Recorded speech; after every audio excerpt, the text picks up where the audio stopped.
السلام عليكم ورحمة الله وبركاته. الحمد لله نحمده ونستعينه ونستغفره ونؤمن به ونتوكل عليه ونعوذ بالله من شرور أنفسنا ومن سيئات أعمالنا من يهده الله فلا مضل له ومن يضلل فلا هادي له وأشهد أن لا إله إلا الله وحده لا شريك له وأشهد أن محمدا عبده ورسوله أما بعد. கண்ணியத்திற்குரிய எல்லாம் வல்ல அல்லாஹ் ஜல்ல ஷானஹு தஆலாவின் நல்லடியார்களே, மனக்குழப்பத்திற்கு இஸ்லாம் கூறும் மகத்தான தீர்வு என்ற தொடரின் 24வது நாளில் நாம் எல்லாம் அமர்ந்திருக்கிறோம். நேற்றைய தினம் பேய் பிசாசு என்பதற்கு இஸ்லாமிய நம்பிக்கை பிரகாரமும் அறிவியல் பிரகாரமும் அதுக்கு எந்த விதமான அடிப்படையும் கிடையாது, அது முழுக்க முழுக்க பொய்யான ஒரு கற்பனை, அந்த கற்பனையை மெய்யென்று நினைப்பதால் தான் இதுபோல ஏற்படுகிறது என்பதை நம்ம தெளிவுபடுத்தினோம். இந்த பேய் பிசாசு மாத்திரம் இல்லாம இது ஒரே ஒரு நோயுடைய பல விளைவுகள் என்னன்னா இல்லாத இருக்கிறத நினைக்கிறது. பேய் பிசாசும் எதனால வருதுன்னு கேட்டா இல்லாத ஒன்றை இருக்கிறதாக நினைக்கிறது. அதே மாதிரி எத்தனை விஷயங்களை நம்மள்ட்ட இந்த நோய் இருந்து கொண்டே இருக்கிறது. உதாரணத்துக்கு எடுத்துக்கொண்டோமே ஆனால் சில பேர் பாத்ரூம் போவாங்க. பாத்ரூம் போனார்களே ஆனால் குளிக்கிறது அழுக்கு போக்குறதுக்கு தான் குளிக்கிறோம். ஆனால் அவங்க குளிச்சுக்கிட்டே இருப்பாங்க, அழுக்கு போகல போகல நினைத்து கொண்டு ஒரு டேங்க் தண்ணி காலி ஆயிரும். இன்னும் குளிச்சிட்டு இருப்பாங்க. 20 பேர் கியூல நிப்பாங்க. அதை பத்திலாம் அவங்க என்ன செய்ய மாட்டாங்க, கவலைப்பட மாட்டாங்க. அப்ப அவங்க என்ன நினைக்கிறாங்கன்னு கேட்டா ஒரு 2 வாளி 3 வாளி 5 வாளில சுத்தமாயிரும் நினைக்கணுமா இல்லையா? சுத்தமான பிறகும் ஆகலன்னு நினைக்கிறது. அதாவது இருக்கிறது இல்லைன்னு நினைக்கிறது, இல்லாத இருக்குன்னு நினைக்கிறது. அப்ப இது ஒரு விதமான ஒரு மனக்குழப்பம் தான். இதுவும் ஒரு பேயை நம்புறதுக்கு என்ன அடிப்படையாக இருக்கிறதோ அதே மாதிரியான விஷயம் தான். இல்லாத ஏன் இருக்குன்னு நினைக்கிறீங்க, இருக்கிறத இல்லைன்னு நினைக்கிறீங்க. ஒழு செய்யறதுக்காக உட்காருவாங்க, ஜமாத்துக்கெல்லாம் முடிஞ்சிடும், ஒழு முடியாதவருக்கு. அதாவது வாங்க சொல்லும் போது வந்திருப்பாரு, ஒழு செய்ய ஆரம்பிச்சு கல்விக்கிட்டே இருப்பாரு, கையை தான் கழுவுவாரு, நினைஞ்சிறேன் ஜமாத்து எல்லாம் முடிஞ்சிடும், அதுக்கப்புறம் என்ன செய்வாரு, அந்த மாதிரி எல்லாம் பாக்குறோம். இதுகள் எல்லாம் என்னன்னு கேட்டா அதாவது யதார்த்தமா பார்க்காம மிக சுத்தமா இருக்கணும் என்பதுல கூடுதலா போகுது. சுத்தமா இருக்கத்தான் வேணும், அதுக்காக அசிங்கமா இருக்கக்கூடாது, அதுக்கான தூசி படக்கூடாது. ஒரு தூசி பட்டுச்சுன்னு வைங்க, என்னமோ கடப்பாற தலையில விழுந்த மாதிரி ஒரு பாறாங்கல் விழுந்த மாதிரி நினைச்சுக்கிட்டு துடிக்கிறது. கையில தூசி படத்தானே செய்யும், ஒரு தூசி பற்றக்கூடாது, ஒரு அது மாதிரி ஒரு புகை பற்றக்கூடாது. புகைன்னா பிடிக்காதுதான், அதுக்காக சாவுற மாதிரி விஷயமா அது தலை போற ஒரு விஷயமா? அந்தந்த விஷயத்திற்கு அந்தந்த அளவுக்கு தானே முக்கியத்துவம் கொடுக்கணும். எல்லாரும் கொடுக்கிற மாதிரி கொடுக்காம என்ன செய்வாங்கன்னு கேட்டா ரொம்ப அலப்பறை பண்ணிக்கொள்வது. அதற்கு உரிய இடத்துல வைத்தோமே ஆனால் குழப்பம் வராது. அழுக்கு தூசிகள் எல்லாம் இருக்கத்தான் செய்யும். அதை என்ன செய்ய கழுவிக்க வேண்டியதான். இதுக்காக வேண்டி எல்லா காரியத்தையும் புறக்கணிச்சுட்டு எந்த வேலையும் செய்யாம இதை போய் இந்த கழுவிட்டு வந்துடும். தூசி போட்டா கழுவிட்டு வர இன்னொரு தூசி போடும், மர கழுவ போறது, இன்னொரு தூசி காத்துல வருமா மர கழுவ போறது. இப்படி ஒரு நாளைக்கு ஒரு 100 தடவை கை கழுவுனா இதெல்லாம் என்னது எக்ஸ்ட்ரீமா உள்ள ஒரு விஷயங்கள். இதுதான் ஆரம்பம். இந்த வசுவசாங்கிறாங்கள இதுதான் இந்த பேய் பிசாசு இல்லாத இருக்கிற நினைக்கிறது எல்லாத்துக்கும் அடிப்படை என்னன்னு கேட்டா சுத்தமா இருக்கிறோம், சுகாதாரமா இருக்கிறோங்கிற அடிப்படையில கூடுதலாக என்ன செய்வது, அதுல அவங்க அக்கறை செலுத்தணும்னு சொல்லி அளவுக்கு மீறி போய்விடுவது. இது நபிகள் நாயகம் ஸல்லல்லாஹு அலைஹி வஸல்லம் அவர்கள் இந்த நோய்க்கு ஒரு அழகான ஒரு மருந்து சொல்றாங்க. என்ன மருந்து சொல்றாங்கன்னு கேட்டா, ஒரு மனிதர் நபிகள் நாயகம் ஸல்லல்லாஹு அலைஹி வஸல்லம் முறையிடுறாரு. என்ன முறையிடுறாருன்னு கேட்டா, நம்ம உழு செஞ்சிட்டோம்னு வைங்களேன், உழு செஞ்சோம்னு சொன்னா மழை ஜலம் கழித்தால் உழு நீங்கிவிடும். அது மாதிரி காற்று வெளியேறினால் உழு போய்விடும். இது மார்க்கத்துறை சட்டம். ஒருத்தர் கேட்கிறார் ரசூல் ஸல்லல்லாஹு அலைஹி வஸல்லம் கிட்ட, அல்லாஹ்வுடைய தூதரே, நாங்க தொழுகையில இருந்துகிட்டு இருக்கும் போதே ஒரு ஃபீலிங் வருது, ஒரு எண்ணம் வருகிறது. என்ன எண்ணம்? காத்து போன மாதிரி ஒரு எண்ணம் வருகிறது. இப்ப நான் என்ன செய்யறது? தொழுகை விட்டுறதா, தொழுகையை தொடருவதான்னு கேட்கிறாங்க. அதாவது சும்மா தொழுதுகிட்டே இருக்கும் பொழுது நம்முடைய உடலில் இருந்து காற்று பிரிந்து விட்டது, வாயு வெளியேறி விட்டது போல நமக்கு என்ன செய்கிறது, ஒரு உணர்வு தென்படுகிறது என்று சொன்னால் அதுக்கு நாங்க என்ன செய்யணும் என்று ரசூல் ஸல்லல்லாஹு அலைஹி வஸல்லம் கிட்ட கேட்கிறாரு. அப்ப நபி ஸல்லல்லாஹு அலைஹி வஸல்லம் சொன்னாங்க, லா யன்சரிஃப், அதுக்காக வேண்டி தொழுகையை நீ விட்டுட்டு வெளியே வர வேண்டாம். ஹத்தா யஸ்மா சௌதன் அவ் யஜித ரீஹன், ஒன்னு அந்த சத்தம் கேட்கணும், காற்று வெளியேறினா அது ஒரு சத்தம் இருக்கும் அல்லது நாற்றம் இருக்கும், ரெண்டு இருக்கணுமா இல்லையா? ஒன்னு வந்து சத்தத்தோட வெளியேறினால் பொதுவாக நாத்தம் கம்மியா இருக்குமாங்க, அங்க ரசூல் ரெண்டே சொல்றாங்க, ஹத்தா யஸ்மா சௌதன் அவ் யஜித ரீஹன். அப்ப ஒன்னு வந்து துர்வாடை வந்துடும், நம்ம காற்று வெளியேறினால் ஃபர்ஸ்ட் நம்ம தான் அருகில் இருக்கிறோம், நமக்கு என்ன செய்ய அந்த வாடை வரும், ஆகா இது வந்து நம்ம காற்று வெளிப்பட்டு இருக்குன்னு ஒரு கன்ஃபார்ம் பண்ணுவதற்கு ப்ரூஃப் ஆகுது இது. அல்லது நம்மிடமிருந்து ஒரு சத்தம் நம்ம காது கேட்குது, நம்ம காது தான் முதல்ல கேட்கும், அந்த மாதிரி சத்தம் கேட்குமையானால் அப்ப நம்ம என்ன விளங்கிக்கிறோமே, அப்பதான் காற்று வெளியேறிச்சு நினைக்கணுமே தவிர வந்த மாதிரி இருக்குது போன மாதிரி இருக்குது இப்படின்னு நினைச்சீங்க என்று சொன்னா அது இஸ்லாத்துல தொழுகையில வேண்டி இல்லைங்கிறாங்க.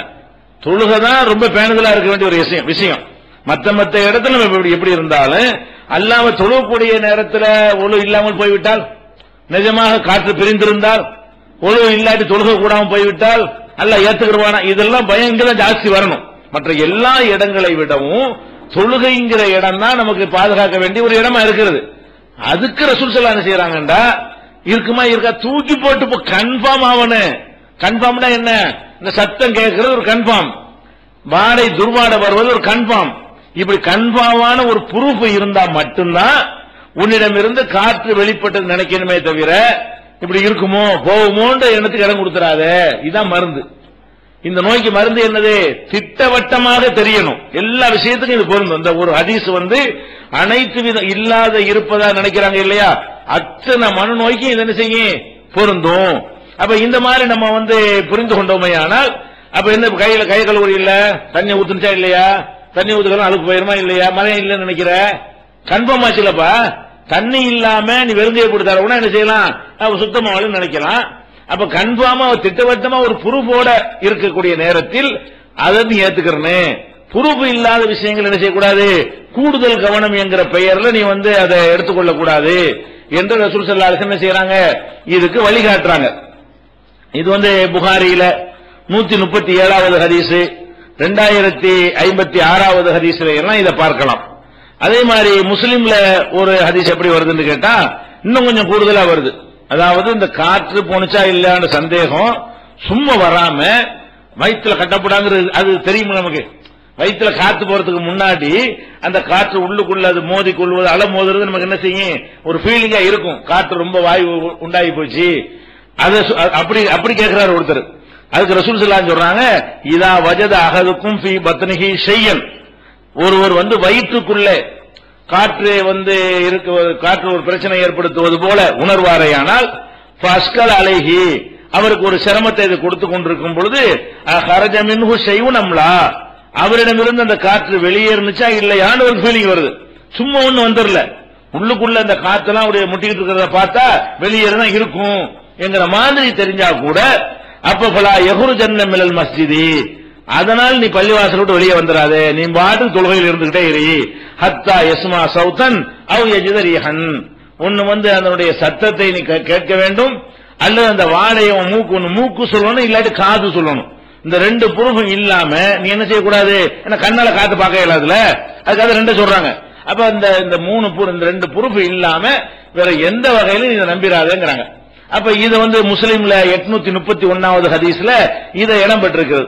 அப்ப நம்ம என்ன செய்யணும், எல்லாமே சில நோய்கள் என்ன செய்யும், யாரோ பேசுற மாதிரி நமக்கு ஃபீலிங் ஆகும், பேசுற மாதிரி நமக்கு தோணுதுன்னு சொன்னா, பேசுற மாதிரி நமக்கு தோணுது ஒருத்தருக்கும் தோணலையே, நமக்கு மட்டும்தானே தோணுது. அப்ப நம்ம இல்லாத உண்மையில் நம்புறோம் அப்படின்னு நம்ம என்ன செய்யணும், முதல்ல அந்த சந்தேகத்திலிருந்து விடுபட ஆரம்பத்தில் முயற்சி பண்ண வேண்டும். அப்படி பண்றோம் என்ன செய்யலாம், நவீன காலத்துல உங்க செல்போன்ல வாய்ப்புகள்லாம் இருக்கிறது. உங்களுக்கு வந்து அந்த காலத்துல டேப் ரெக்கார்டு தேடிட்டு இருக்கணும், வாய்ஸ் ரெக்கார்டு உங்கள்ட்ட இருக்கா இல்லையா, யாரும் கேட்க பேசுறமா சத்தம் கிடைச்சுன்னா ரெக்கார்டு பட்டனை போட்டு விடுங்க. போட்டு விட்டு நெசமா அந்த சட்டம் அந்த ரெக்கார்ட் ஆயிருக்கும்ல, இது ரொம்ப ஈஸி. அந்த காலத்து மக்களுக்கு கொஞ்சம் கஷ்டம்.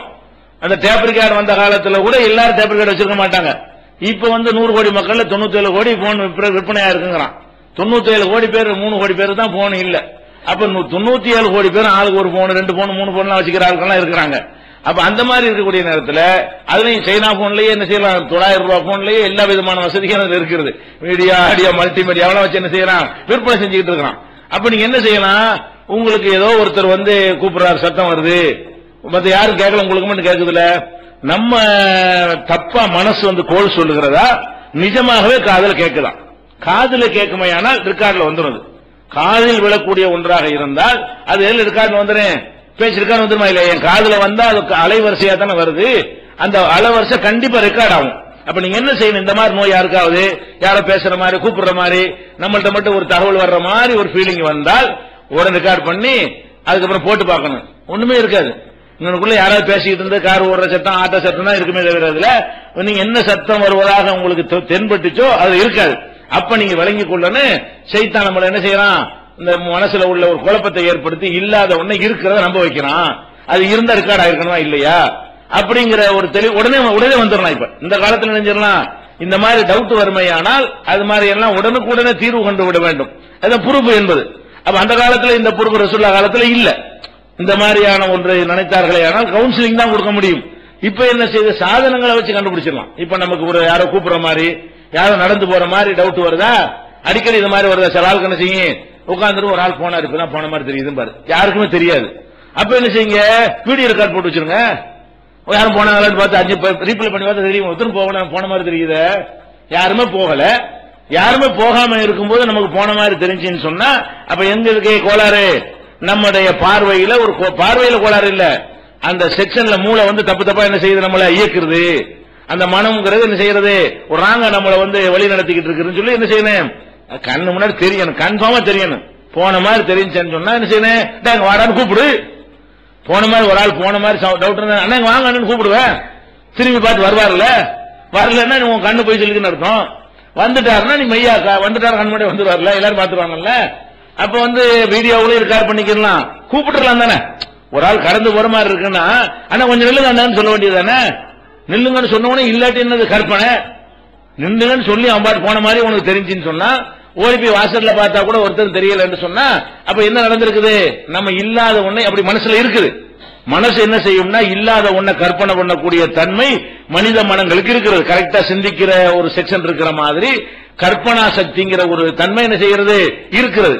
அந்த கற்பனா சக்தி வந்து கொஞ்சம் கூட குறைய ஆகும் பொழுது இப்படி வரும். இதெல்லாம் சரி பண்ணி கொள்ளலாம். இந்த ஹதீஸ் அடிப்படையில் என்ன செய்யலாம், சரி பண்ணி கொள்ளலாம். அதே மாதிரி நம்ம தொழுதுகிட்டு இருக்கிறோம். தொழுதுகிட்டு இருக்கும் பொழுது 3 ரக்காத்தா 4 ரக்காத்தா டவுட் வருது.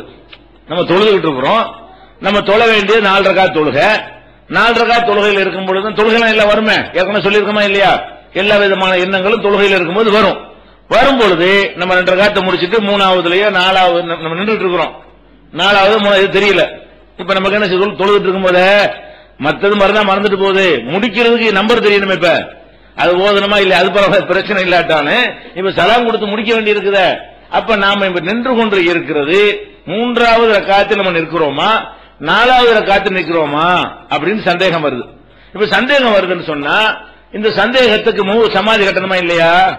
ரசூல் ஸல்லல்லாஹு அலைஹி வஸல்லம் நம்ம என்ன செய்வோம், சந்தேகம் வந்தால் சந்தேகம் இருக்கத்தானே செய்யுது, தொழுகை விட்டுட்டு ஸ்டார்டிங்ல தொழுனா முடிஞ்சு வச்சுக்கத. ஆனா சந்தேக நோய் போவாது. இந்த மாதிரி ஒரு தீர்வு சொன்னா எப்படி சொல்லிருக்கலாம், 3ஆ 4ஆன்னு உனக்கு சந்தேகம் வந்தால் தொழுகை முடித்து விட்டு மறுபடியும் ஆரம்பத்தில் இருந்த 4 ரக்காத் தொழுது கொடு அப்படின்னு சொன்னால் அது வந்து சரியான தீர்வா நமக்கு தெரியும். ஆனா ரசூல் ஸல்லல்லாஹு அலைஹி வஸல்லம் அப்படி தீர்வு சொல்லிட்டு போயிருந்தார்களே ஆனால் அவன் சந்தேக நோய் இருக்க அந்த நோய் அவனுக்கு தீராது. ரசூல் ஸல்லல்லாஹு அலைஹி செய்றாங்க, தொழுகைக்குள்ள சந்தேகம் வந்தால் வெட்டி எறி, சந்தேகத்தோட வெளியே வராத. 3ஆ 4ஆன்னு வருதா இல்லையா, 3க்கு முடிவு பண்ணு, ஒரு முடிவு போவா. என்ன சொல்றாங்க, குறைஞ்சது உறுதியானது எது, 3ஆ 4ஆன்னு டவுட் வந்தால் கண்டிப்பா 3 தொழுதுட்டோன்னு இருக்கும். 3ஆ 4ஆன்னு டவுட் 2 தொழுதுட்டோன்னு இருக்கும். 3ஆவது தொழுகிறோமா 4ஆவது தொழுகிறோமா என்று டவுட் வந்தால் கண்டிப்பா எதை தொழுதுட்டோம், 2 ரக்காத் தொழுதுட்டோம் கூட கன்ஃபார்ம்.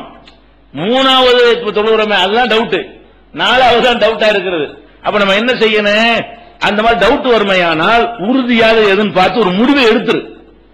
எப்படி எடுத்துருனேன், இப்ப நாம் தொழுது கொண்டிருப்பது 3ஆ 4ஆன்னு தான் குழம்பிக்கிட்டு அரை மணி நேரத்தை ஓட்டாம என்ன செய்யணும், 3ஆ 4ஆ 3 தான் போயிட்டே இருக்க வேண்டியதான், 3 தொழுதுற வேண்டியதான். என்ன முடிவுக்கு வரணுமா, இந்த சந்தேக நோயை வளர விட்டோம்னு சொன்னா அது பல வாழ்க்கைக்கு வெளியேயும் பாதிக்கும். இந்த இதுல வந்த மாதிரி என்ன செய்யும், அப்படி இருக்குமோ இப்படி இருக்குமோ அதுவா இருக்குமோ அவனா இருப்பானோ இவனா இருப்பானோ இப்படின்னு இப்படியே டெவலப் பண்ணிக்கிட்டே போகக்கூடிய ஒரு நோய் வந்து என்ன செய்யும், முத்தி போய்விடும்.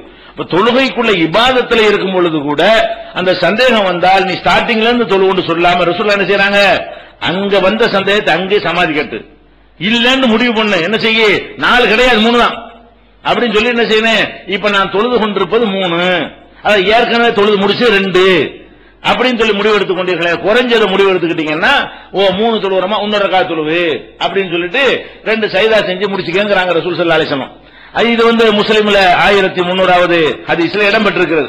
அப்ப இதுல நம்ம என்ன விளங்குறோம், இந்த இபாதத்துக்கு இது சொன்னதாக இருந்தாலும் இதுல ஒரு பெரிய சைக்காலஜி, இதுல ஒரு பெரிய மனோதத்துவம் அடங்கி இருக்கிறது.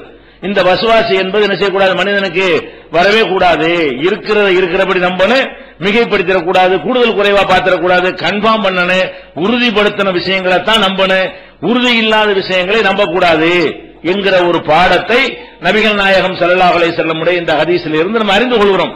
இது பேய்க்கும் மருந்தாக அமையும். பேய் இருக்குன்னு நினைக்கிறீல்ல, பேய் இருந்துச்சுன்னா கன்ஃபார்ம் பண்ணு, மார்க்கத்தில் ஆதாரம் இல்ல, ஏதாவது ஒரு வகையில் ப்ரூவ் பண்ணு, அது காட்டணுமா இல்ல, அப்படி காட்டணுமா இல்ல, ப்ரூவ் ரெக்கார்ட் பண்ணி காட்டலாம், பிடிச்சு கொண்டாந்து காட்டு, அல்ல மார்க்கத்துடைய குர்ஆன் ஆதாரத்தை காட்டு, ரெண்டு வகையில் நிரூபிக்கணுமா இல்லையா? அப்ப நிரூபிக்க முடியாத ஒன்றை நமக்கு தெரியுமையானால், ஊர் உலகத்துக்கு இல்லாத ஒண்ணு எனக்கு மட்டும் தெரியுமையானால், அப்ப என்கிட்ட ஒரு கோளாறு இருக்குது, அதை நான் சரி பண்ணி கொள்வேன், நான் அந்த சந்தேகத்துக்கு இடம் கொடுக்க மாட்டேன், இல்லன்னு முடிவு எடுத்துட வேண்டியதானே. இல்லங்கிற முடிவு, இல்லங்கிறது அசல், இருக்குதுங்கிறது ரெண்டாவது வர்றது. அசல் என்ன எல்லாத்துலயுமே இருக்குதா இல்லையானா இல்லங்கிறது தான் ஃபர்ஸ்ட், இருக்கிறது அது உண்டானா தான் இருக்கிறது வரும். இல்லன்னு முடிவு எடுத்துட்டு போய்கொண்டே இருந்தோமையானால் ஒரு விதமான குழப்பம் நமக்கு வராது என்பதை என்ன செய்யணும், இதை புரிந்து கொள்ளணும். இதெல்லாம் ஒரு வகையான மனநோய். என்ன மனநோயே, இல்லாத இருக்குன்னு நினைக்கிறது, சின்னதை பெருசா நினைக்கிறது, பெருசா சின்னதா நினைக்கிறது, உள்ளதா நினைக்காம கூட குறைய நினைக்கிறதும் ஒரு விதமான மனநோய் தான். அதே மாதிரி இல்லாத இருக்கிறதாகவும் இருக்கிறத இல்லாத நினைக்கிறதும் ஒரு வகையான மனநோய் தான். அப்ப இந்த ஒரு யதார்த்த நிலையை நம்ம தாண்டி விடக்கூடாது என்பதுல நபிகள் நாயகம் ஸல்லல்லாஹு அலைஹி வஸல்லம் அவர்கள் வணக்க வழிபாடு வரைக்கும் அதுல கவனமாக இருந்தார்கள். இத நமக்கு மனநோய்க்கு ஒரு மருந்தாக இருக்கிறது. இது மாதிரி இன்னொன்னு வழங்கிக் கொள்ள வேண்டும். நம்ம மனசை பொறுத்த வரைக்கும் அல்லாஹ் எப்படி படைச்சிருக்கிறான்னு கேட்டா, நம்ம என்ன மாதிரியான ஒரு சிந்தனையை வளர்த்துக்கிட்டு இருக்கிறோமோ அது வளர வளர அதுக்கு தகுந்த மாதிரி அது நெசம்ன்ற மாதிரி மாத்திக்கிறது. பொய் அப்படி நினைச்சிட்டே இருக்கும். ஒரு சினிமா பார்ப்பாங்கல்ல, சினிமாவில் என்ன செய்வான், ஒருத்தன் அவனை குத்துற மாதிரி குத்த மாதிரி பார்க்கும் பொழுது இவன் மன ரீதியா எப்படி இருப்பான்னு கேட்டா, சின்ன வயசுல பாத்தீங்கன்னா இருப்பான், கண்ணாடிக்கு முன்னாடி நின்றுட்டு யாருமே எதிரி இருக்க மாட்டான், எவனையாவது குத்தணும் எவனையாவது கொல்லணும் என்ன செய்வான். காரணம் இல்லாம சினிமாவில் ஸ்டண்ட் காட்சிலாம் பாக்குறாங்க, அந்த மாதிரி விஷயம். அல்ல வீடுல அங்க ரவுடிகள் தனம் பண்றதெல்லாம் பார்த்துட்டு என்ன செய்வான், நம்மள இந்த மாதிரி செய்யணும் அடிக்கணும் போகணும், சினிமா நடக்கவே செய்யாத பொய்யது, அது நெசம்னு நினைத்து கொண்டானே என்னவாயிருவான் இவன், நம்மள அந்த மாதிரி செய்யணும்னு நினைச்சிட்டே இருப்பானா, அது மாதிரி எப்படி செய்யணும் அப்படி செய்யணும் இப்படி நினைச்சுக்கிட்டே இருந்து என்ன ஆயிருந்தா முத்தி போய் சைக்கோ, இவன் தான் சைக்கோங்கிறது. சைக்கோனா என்ன இருந்தா அடுத்த வரை துன்புறுத்துவதில் இன்பம் காண்பது, காரணம்லாம் இருக்காது. ஒருத்தனை கொல்லணும், ஏன் அதை கொல்லணும், ஏன் அப்படி காட்டுறாங்கல்ல, என்னத்துக்குடா கொல்லணும், எதிரியா உன்னை கொலை செஞ்சானா, உன் வீட்டுல பொண்ணை கைப்பிடிச்சிருத்தானா, உன் சொத்து அபகரிச்சுக்கிட்டானா, ஒண்ணுமே இருக்காது. இந்த அன்னைக்கு பஸ்ல கொண்டு போனாங்க ஆந்திராவில இருந்து அந்த பஸ்ல ஏறி எவன்ட்டு தெரியாது, அந்த 3 பேரை கொலை பண்றான் ஒருத்தன், அந்த 3 பேருக்கு இந்த நெட்வொர்க்கும் கிடையாது, அவன் ஒரு ஊருக்காரன், இவன் ஒரு ஊருக்காரன், அவன் ஒரு ஊருக்காரன், இந்த 3 பேருக்கும் சேர்ந்து ஒரு எதிரி இருக்க முடியாது. அப்ப என்ன செய்யறான், பஸ்ல ஏறான், அவனுக்கு என்னண்டா ஏதாச்சும் ஒரு போட்டு தரணும், அவனுக்கு எதுனால அப்படி உண்டானான்னு சொன்னா இந்த மாதிரி வன்முறை காட்சிகளை பார்த்து பார்த்து அதுக்கு என்ன செய்யறது, அந்த மாதிரியான ஒரு தாக்கத்துக்கு உள்ளான பிறகு இது சைக்கோலாம் நம்ம இந்த சினிமாக்கள்ல மூழ்கி இருக்கக்கூடிய நாட்டிலும் அதிகமா இருக்குது. இந்த சினிமாக்கள்லாம் வெறுக்கக்கூடிய இந்த அரபு நாடுகள்லாம் சைக்கோ ரொம்ப கம்மி, அமெரிக்காவுல நம்ம இந்தியாவுல எல்லாம் சைக்கோ ஜாஸ்தி. அவன் தான் என்ன செய்வாங்க, பூதாகரமா காட்டுவாங்க அந்த வன்முறை காட்சிகள் எல்லாம். என்ன செய்யறது, அந்த சின்ன பிள்ளை எல்லாம் பாக்குற சிறு குழந்தைகளுக்கு காட்டுற நிகழ்ச்சியில கூட அது மாதிரியான வன்முறை காட்சிகள் எல்லாம் பாக்குறது. அந்த ஒரு சக்திமான் ஒண்ணு போட்டாங்க சின்ன பிள்ளை எல்லாம் இது பண்றதுக்காக வேண்டி, அதை பார்த்துட்டு மாடியில இருந்து குதிச்சு சின்ன பிள்ளை எத்தனை பேர் செத்தாங்க. அந்த சக்திமான் குதிக்கிறான்ல மேஜிக் மாதிரி போட்டு, சக்திமான் ஒரு நாடகம் தொடரு, அவன் ஒரு மேல இருந்து குதிப்பான், அப்படி ஏறுவான், அந்த மாதிரி சின்ன பிள்ளைகளுக்கு ஒரு ஊக்கம் கொடுக்கறதுக்குன்னு போட்டானுவ. கடைசியில் என்ன ஆச்சுன்னு சொன்னா, இந்த மாதிரி சக்திமான் நினைச்சுக்கிட்டு அந்த சக்திமான் மாதிரியான பொம்மை, அது மாதிரியான டிரெஸ், அது மாதிரியான பனியன்லாம் விற்பனைக்கான ஃப்ரீயா கொடுத்தாங்க. பிஸ்கட் வாங்கினால் அந்த T-shirt free, Shaktimaan T-shirt free. Shaktimaan மாட்டிக்கிட்டு குதிச்சான்ல, போயிட்டாங்க பம்பாயில 3 வருஷத்துக்கு போயிட்டாங்க. அப்புறமேல என்ன அந்த நிகழ்ச்சிக்கு தரையை விதிச்சான். எதுக்கு சொல்றோம்னு கேட்டா, இந்த மாதிரி காட்சிகளை பார்க்கும் பொழுது நம்ம அது பொய் எப்படி பார்க்கணும், சில விஷயங்களை பார்க்கிறோமா, இது செட்டிங், இது நிஜம் இல்லை, இது பொய், இது நல்லது இல்லை, இப்படி நடக்காது அப்படின்னு நினைச்சு பார்க்கிறவனுக்கு தான் கரெக்டா இருப்பான். சினிமாவுல வந்துகிட்டு விசில் அடிக்கிறான் பாருங்களேன், கதாநாயகன் ஒருத்தனை போய் அடிச்ச உடனே விசில் அடிக்கிறான். அது நெசமாது அவன் கொடுக்கிற காசுக்காக வேண்டி அடிக்கிற மாதிரி கையை ஓங்குறான். அவன் வந்து கொடுக்கிற காசுக்காக வேண்டி அடி வாங்குற மாதிரி கையை அவன் வந்து நடிக்கிறான், கையில விழுகிறான். இவன் கை கூட மேல படுறது இல்ல, வழங்குதா? அது சவுண்ட் டுசும்பு சவுண்ட். உலகத்துல எவனாச்சும் எவனையாவது குத்து டுசும்பு சத்தம் வருமா? உலகத்துல எங்கேயாவது பார்த்திருக்கிறீங்களா? அப்ப அந்த சவுண்ட கொடுத்தோன்னு என்ன ஆகுதுன்னு கேட்டா, நம்மளும் இந்த மாதிரி குத்தணும், நம்மளும் குத்தி சவுண்ட் வர வைக்கணும், இப்படியே கொஞ்சம் கொஞ்சமா ஏறும். ஆரம்பத்துல தெரியாது. இதை வந்து உடனடியா ஸ்டடி பண்ணிக்கிறலன்னு சொன்னா என்னவாயிரும், 5, 6, 7, 8, 10% அப்படி அதிகரிச்சுக்கிட்டு வந்து அப்புறம் என்ன வரும்னு கேட்டா, எவனையாவது குத்தணும், எவனையாவது வெட்டணும், கையை வெட்டணும், காலை வெட்டணும், ஏன்லாம் தெரியக்கூடாது. அதுக்கப்புறம் நார்மலா இருப்பான்.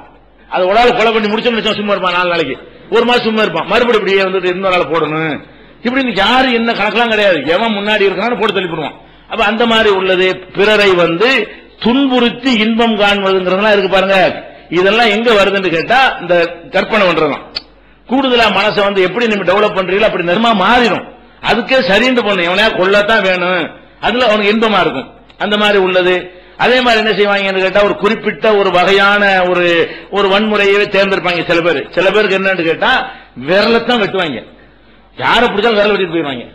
அந்த மாதிரி இருப்பான். சில பேர் திருடும் போது என்ன செய்வான்னு கேட்டா, அந்த ஒரு வகையான திருடன் வேற ஒரு வகையா திருட, சைக்கிள் வண்டி திருடான் பாருங்களேன், அவன் வந்து பிக் பாக்கெட்லாம் அடிக்கவே மாட்டான், பணத்தெல்லாம் எடுக்க மாட்டான். பணத்தை எடுக்கணும் அதைத்தான் எடுப்பாடு தவிர எடுக்க மாட்டான். பீரோ புள்ளிங்க செவத்துல ஓட்ட போட்டு திருடுறவன் இருக்கு பாருங்களேன், அவன் வந்து செயின் எடுத்துட்டு ஓட மாட்டான். செயின் எடுத்துட்டு வர அதுக்கு அப்படியே ஊகம் பண்ணி பண்ணி பண்ணி எதுக்கு அவன் தயாரா இருக்கிறானோ அந்த மாதிரி செக்ஷன்லாம் வேலை செய்யும். அவங்களும் கரெக்டா கண்டுபிடிச்சிருவாங்க. போலீஸுக்கு போனீங்கன்னு சொன்னா செயின் திருடிருச்சு, அந்த பயில கூட்டு வாண்டுவாங்க. வண்டியை காண இந்த பயில கூட்டிட்டு வாங்க, கரெக்டா லிஸ்ட் வச்சிருப்பாங்க. வண்டினா இவனத்தான் இருப்பானுவோ, செயின்டா இவனத்தான் இருப்பான். அது வந்து குற்ற பரம்பரைக்கு என்ன செஞ்சிருக்காங்க, அப்படி ஒரு வகைப்படுத்தி வச்சிருப்பாங்க. போலீஸ் ஸ்டேஷன்ல ஃபைல்லாம் வச்சிருப்பாங்க. அந்த மாதிரி தான் இந்த சைக்கோ என்பதும் ஒரு வகை. சிறுமிகளை கற்பழிச்சு ஓடி போயிருவான். அது மாதிரி அந்த மாதிரி காட்சிகளை பார்த்து பார்த்து ஏதோ பாதிக்கப்பட்டிருப்பான். அவங்க விட்ட தங்கச்சி யாராவது சிறுமியா இருக்கும்போது கற்பழிச்சிருப்பாங்க. ஏதோ ஒரு கற்பழிக்கிற காட்சியை நேரடியா பார்த்திருப்பான். அது பார்த்து அப்படியே ஃபீலிங் பண்ணி இது மாதிரி நம்மளும் சேர்ந்து என்ன செய்வான், 3 வயசு பிள்ளை 5 வயசு பிள்ளை தூக்கிட்டு போய் பண்ணிட்டு ஓடி போயிடுவான். இவனுக்கு எந்த ஒரு நோக்கம் இருக்காது, அவனுக்கு அந்த ஒரு செக்ஸ் நோக்கமும் கூட இருக்காது. அவன் நோக்கம் என்னன்னு கேட்டா, இது மாதிரி செய்யணும், அவ்வளவுதான். அதுக்காக திட்டம் போட்டு அந்த மாதிரி செய்யறது கிடையாது. இது ஒரு வகையான நோய். சைக்கோ ஆயிட்டான்னு சொன்னா இந்த மாதிரி என்ன செய்வான், இது மாதிரியான ஒரு இதை பண்ணுவான். சில பேர் கிழவிகளையா போய் கெடுப்பான். சில ஆளுக்கு குமரியெல்லாம் விட்டுருவான். நிஜமா சொல்றேன், 70 வயசு 75 வயசு பொம்பளையில போய் என்ன செய்வான், இவன் இந்த மாதிரி பண்ணிட்டு ஓடியாந்துருவான். அவனுக்கு என்ன அப்படியே இந்த 75 வயசோட தொடர்புடைய ஏதோ சம்பவம் பாதிச்சிருக்கான். அவனோட லைஃப்ல அது மாதிரி ஏதோ ஒண்ணு பார்த்து இது வந்து அதையே நினைச்சு இப்படி ஊர் போட்டுக்கிட்டே இருந்து இருந்து இருந்து என்ன ஆச்சுன்னு சொன்னா இது மாதிரி செய்யணும். அவனுக்கு காமம்லாம் அது சொல்ல இயலாது. காமம்னா அதுக்குரிய முறையில தானே வரும். அந்த மாதிரிலாம் இவனுக்கு வராது. இவன் என்ன மாதிரியான தாக்கத்துக்கு உள்ளா இருக்கிறான் அந்த மாதிரி எல்லாம் இவனை வந்து கொண்டு போயிடும். அப்ப மனசை வந்து நம்ம கண்ட்ரோல் நெறிப்படுத்திக்கிட்டே இருக்கணும். மனசை நெறிப்படுத்தி இஸ்லாம் நம்பிக்கை ரொம்ப நெறிப்படுத்துது. இஸ்லாம் நம்பிக்கை என்ன செய்யறது, எல்லா வகையான தொழுகை, நோன்பு, ஜக்காத், ஹஜ் எல்லாமே நம்மளை நெறிப்படுத்தி கண்ட்ரோல் பண்ணக்கூடியதா தான் இருக்கிறது. அது கூட இப்ப ஆய்வுல நினைஞ்சிருக்கிறாங்க. இந்த வாரம் உணர்வுள்ள பார்த்திருப்பீங்க. ஆய்வு பண்ணி இஸ்லாமிய நம்பிக்கைகள் வந்து மன அழுத்தத்தை குறைக்கக்கூடிய வகையில் என்ன செய்யறது, பல விஷயங்களுக்கு தீர்வாக இருக்கிறது என்று இப்ப கண்டுபிடித்து சொல்லி இருக்கிறார்கள். அப்ப இதையெல்லாம் நம்ம பார்த்துக் கொள்ள வேண்டும். இதெல்லாமே என்னன்னு கேட்டா, எக்ஸ்ட்ரீமா மிகைப்படுத்தி செய்வதனால் ஏற்படக்கூடிய சைக்கோங்கிறது ஒரு வகை. அது மாதிரி ஹிஸ்டீரியாங்கிறது ஒண்ணு பாக்கணும். ஹிஸ்டீரியா தான் பேய்ங்கிறாங்கல்ல, இந்த பேய் தான் ஹிஸ்டீரியாங்கிறது. ஹிஸ்டீரியாங்கிற ஒரு நோய் தங்களுக்கு ஏதாவது ஏற்பட்ட பாதிப்புனால ஒரு பாலியல் இந்த பாதிப்பு அல்லது வந்து கணவன் கிடைக்காமல் இருப்பது, கணவனோட பெண்கள் சந்தோஷமா இல்லாம இருப்பது, இந்த மாதிரி இருக்கும்போது என்ன செய்வாங்கன்னு கேட்டா வந்து ஹிஸ்டீரியானா என்னன்னு கேட்டா, ஒரு உடல்களை வந்து இயற்கைக்கு மாற்றமாக அவங்க என்ன செய்வாங்க, செயல்படவோ செயல்படாமல் வைக்கவோ செய்வார்கள். திடீர்னு பார்த்தா கை எப்படி நின்றுட்டு இருக்கும், மட்டக்கவே இயலாது. இந்த ஹிஸ்டீரியா நோய் வந்து இந்த வலி ஹிஸ்டீரியான்னு வந்துருச்சுன்னா என்ன, தலையை விரிச்சு போட்டு ஆடுவாங்க. அது ஒரு டைப்பு. தலையை விரிச்சு போட்டு ஆடுவது இயற்கைக்கு உள்ளது இல்ல, இயற்கைக்கு மாற்றமானது. அதை செய்வாங்க. இல்லாட்டி என்ன செய்வாங்க, கைகளை நீட்டிக்குவாங்க. அவங்களை அறியாம அங்க இருந்து கமாண்ட் வந்துடும். மூளை பாதிக்கப்பட்டதுனால காலை மடக்க முடியாது, கையை மடக்க முடியாது. ஒரு அந்த மூட்டு இருக்குதா இல்லையான்னு சந்தேகம் வர்ற மாதிரி இப்படி வரைச்ச கட்ட மாதிரி போட்டுக்குருவாங்க. அதுக்கப்புறம் அதுக்கு ஒரு டைம் முடிஞ்ச மூளை கரெக்டா சுரந்து வந்தவொன்னு என்னவாயிரம் நார்மலா வந்துருவாங்க. இப்படி எல்லாம் பாக்குறோம். ஏறக்குறைய வலிப்பு மாதிரி. வலிப்பு ஹிஸ்டீரியாங்கிறது ஏறக்குறைய சமமானதுதான். வலிப்புங்கிறது அவன் நோயினால வருது. வலிப்புங்கிறது ஒரு விதமான நோயினால வருகிறது. அவன் வந்து வலிப்புக்காரன் வந்து தனியா இருந்தா கூட வலிப்பு வந்துடும். தனியா ஒருத்தர் தான் வைங்களேன், காக்கா வலிப்புங்கிறோம்ல, அவன் வந்துடும். ஹிஸ்டீரியா தனியா இருக்கும்போது வராது. ஒரு ஹிஸ்டீரியா ஒரு பொம்பளைக்கு வருதுன்னு சொன்னா அது நோக்கமே இதனால 4 பேர் காட்டணும், பயம் காட்டணும், அது அந்த நோக்கத்துக்கு அது செய்யற காரணத்தினால ஆட்களுக்கு முன்னாடி தான் ஹிஸ்டீரியா வரும். தனியா அந்த ஹிஸ்டீரியா பொம்பளை அடைச்சு வச்சு யாரும் பார்க்காம இருந்தீங்கன்னா அதுல குணமாயிரும். எல்லாம் சுத்தி வளைச்சு கவனிக்கிறது தான் முக்கியமான காரணம். இந்த ஹிஸ்டீரியா ஆளுக்கு வந்து நினைச்சுவாங்க, ஊரை கூட்டி அழைச்சு நம்ம பாட்டு வேலையை பார்த்துட்டு இருக்கணும். ஹிஸ்டீரியா வேலை காட்டினா என்ன செய்யணும், இந்த வேலை செஞ்சால் எல்லாரும் நம்மளை பார்ப்பாங்க, நம்மளை ஈர்ப்பாங்க, கவனிக்குவாங்க. இந்த மாதிரி கவனத்தை ஈர்ப்பதற்காக வேண்டி தன்னுடைய இதுகளை காட்டணும்னு நினைச்சு அடிமன வேணும்னு பிளான் பண்ணி செய்யறது இல்ல. அப்படி அவங்க மனசுல ஒரு உருப்போட்டு அந்த மாதிரி எண்ணம் பதிந்து விடும். அப்ப அவங்களுக்கு என்ன நம்ம ட்ரீட்மெண்ட் பண்ணணும், இந்த மாதிரி ஹிஸ்டீரியா பேயின்னு வந்துட்டாங்கன்னு சொன்னா அந்த ஒரு மருத்துவம் பண்ணணும். மன ரீதியா அவங்களை எப்படி சரி பண்ணணும் சொன்னா நம்ம கண்டுக்கிறவே கூடாது. இந்த மாதிரி பண்ணாங்கன்னு தலைவரிச்சு போட்டு ஆடினாங்கன்னா சோறாக்கிட்டு இருக்கணும், எழுதிட்டு இருக்கணும், பேப்பர் படிச்சுட்டே இருக்கணும். அப்ப என்ன ஆயிரும், ஒரு மாசத்துல இருந்து போயிடுறது. இந்த பேய் தலைவரிச்சு போட்டு ஆடுறாங்க பாருங்களேன், அதை கவனிக்காமல் நீங்கள் இருந்து விட்டாலே சரியாயிடும். நம்ம கவனிக்கிறதுனால அப்ப வலிப்பு நோய் வந்து நான் தனியா இருந்தாலும் வந்துருங்க, அது நோய். மூளையில் சில பிரச்சனைகள்னால் வருகிறது, அது மெடிசன் கொடுக்க வேண்டிய ஒரு விஷயம். அவன் பிளான் பண்ணி வலிப்பா காக்கா வலிப்புலாம் பிளான் பண்ணி யாருக்கும் வருவதில்லை, அது நோயினால வருகிறது. இதெல்லாம் வந்து ஏதோ ஒரு பாதிப்புனால வருகிறது. புருஷன் சரியில்லாட்டி, மாமியா சரியில்லாட்டி, பணம் இல்லைன்னா, அதிகமா கடன் வாங்கிட்டோம்னு சொன்னா, இந்த மாதிரி சில பாதிப்புகளுக்காக வேண்டி வந்து எது வரும், இந்த ஹிஸ்டீரியாங்கிறது வரும். ஹிஸ்டீரியாவை தான் பேய்ங்கிறாங்க, பாதி ஹிஸ்டீரியா பேய் கணக்கில் சேர்த்து வச்சிருக்காங்க. அப்ப அந்த மாதிரி வர்றதுனால இந்த ஹிஸ்டீரியா வரக்கூடிய ஆட்களை நம்ம என்ன செய்யக்கூடாது, கூடுதலாக தாங்கக்கூடாது, கூடுதலா உபசரிக்க கூடாது. கண்டுகொள்ளாத ஒரு நிலைமை இருந்தால் இந்த சில தர்காவில் கட்டணும்னு குணமா இருக்கிறாங்க, எல்லாரும் ஆகும். ஏன்னா கண்டுக்கிறாம போயிருதுல. தர்காவில் கட்டி போட்டு போயிருவோம், யாரும் கண்டுக்கிற மாட்டேன், கத்திட்டு போ 10 பேர் திடீர்னு கத்து. தர்காவில் கட்டினாலும் போகும், காட்டுல கொண்டே கட்டினாலும் போகும். அதுக்கு மேற்ற என்ன சொல்றான், இந்த நோய்க்கு வந்து இந்த ஹிஸ்டீரியாவில் ஆட்டம் போடுற ஆட்களா இருந்தா ஒருவரும் கவனிக்காதீங்க, ஒருவரும் அதுக்கு முக்கியத்துவம் கொடுக்காதீங்க. இந்த ஆட்டம் பழிக்காதுன்னு அது மனசுக்கு தெரிய ஆரம்பிச்சிடும். போதனையால் நடக்கிறத விட என்ன செய்யும், நடைமுறையில தெரிஞ்சிடும். இந்த மாதிரி காரணத்தினால சில இடங்கள்ல என்ன செய்யும், தர்காவுல, சர்ச்சில், கோயில்கள் எல்லாம் கூட நடக்கும். சும்மா ஒரு காட்டுல கொண்டே கட்டி போட்டாங்க என்ன செய்யும், இந்த மாதிரி ஆட்டம் போட்டாங்கன்னா வந்து 10 கிறுக்கனோட சேர்ந்து இவங்க ஆட்டம் போடுவாங்க. புத்தன் கவனிக்க மாட்டான், ஆகா என்னத்துக்கு போட்டு இந்த ஆட்டம் போடணும், அப்படி இத்தனை நாள் குறைஞ்சு நார்மல் ஆகிடுவாங்க. இதெல்லாம் கவனிச்சு கொள்ள வேண்டும். அதனால இது எல்லாத்துக்கும் அறிவுரை என்னன்னு கேட்டா, உறுதியாக நம்புங்க, சந்தேகத்துக்கிடமா நம்பாதீங்க என்ற ஒரு வழியை இஸ்லாம் சொல்கிறது. அடுத்ததாக மனநோயில இன்னொரு வகை என்னன்னு கேட்டா, ஒரு விஷயத்தை உண்மையாக முடிந்து போன ஒரு விஷயத்தை தேவையில்லாமல் என்ன செய்யறது, துருவி ஆராயுதல். இந்த துருவுறது இருக்கு பாருங்க, அது போலீஸுக்கு தேவை, ஏன் ஒரு அரசாங்கத்துக்கு தேவை. அப்பதான் அவங்க அரசாங்கம் நடத்த இயலும். துருவுனா தான் அரசாங்கம் நடத்த இயலும். ஏன் திருடுறான், அங்க நடக்கிறான், ஏன் நடற சந்தேகத்தில் போலீஸ்காரன் பிடிக்கத்தான் செய்வான். ஏன்டா அங்க நடக்கிற இந்நேரத்தில் உனக்கு என்னடா வேலைன்னு கேட்பான்.